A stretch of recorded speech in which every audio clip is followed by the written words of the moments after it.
Hey guys, this is D-Flash and we're back with another video. This time around we're going to take a look at the new integration that Ableton and Roland have put out with the MX-1. Released with the update to Ableton 9.2.3, there's now a control surface integration with the MX-1. And in order to have this, you have to be running Ableton 9.2.3 and also have the mixer updated to 1.04. So if you need to find those updates, I'll put some links in the comments or in the description. But I'm just going to show you what this does and what it adds to the MX-1 and Ableton and how you could use this.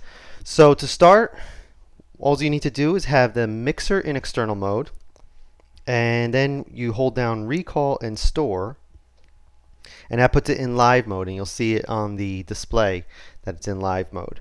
So what this gives us is it gives us clip launching.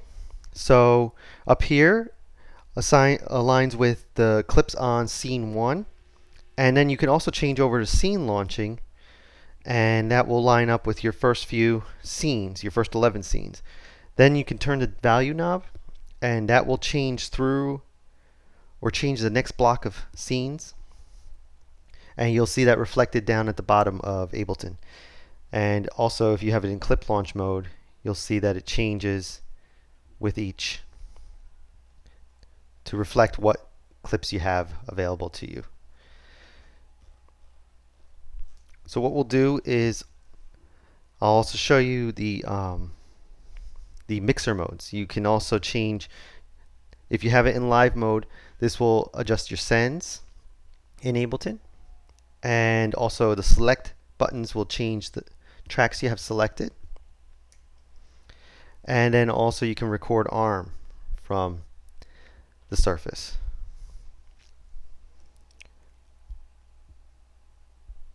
And then the final one is the master effects will change your solos.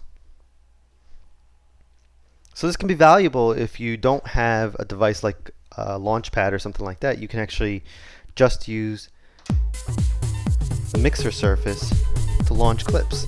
So right now we got just the TR8 and the TB3, and now we'll bring in some pads.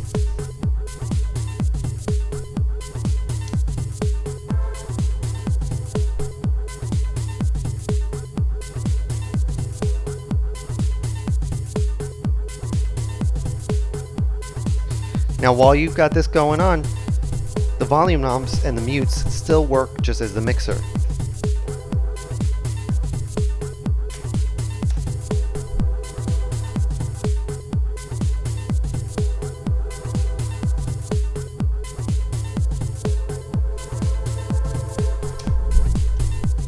So on channel 6, you'll see on the Ableton side that I've got a MIDI clip sending MIDI to the System 1. And that's coming into USB 2.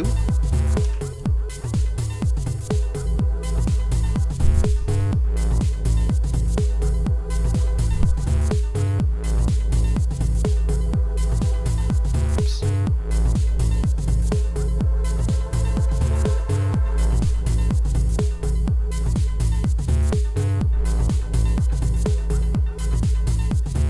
And then you can just switch right back over and you're back into the regular MX-1 modes.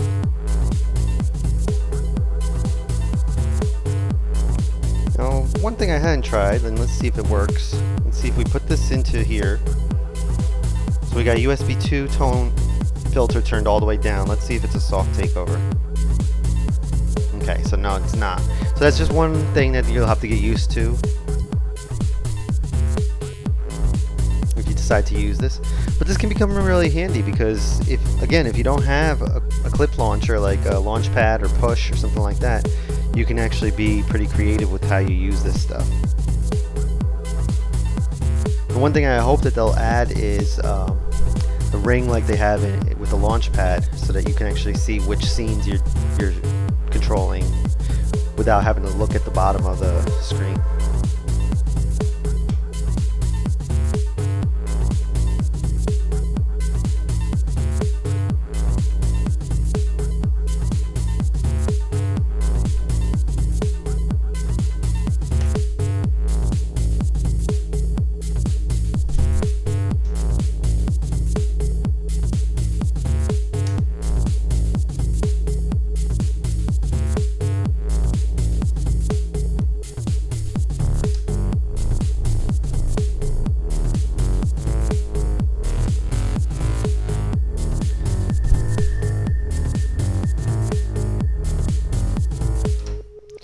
So that's pretty much it. If you need help getting it set up, I'll put a link to the Roland documents on how to set it up. And yeah, I mean, it's a cool little feature that they added. There's no additional cost if you already have Ableton in an MX-1.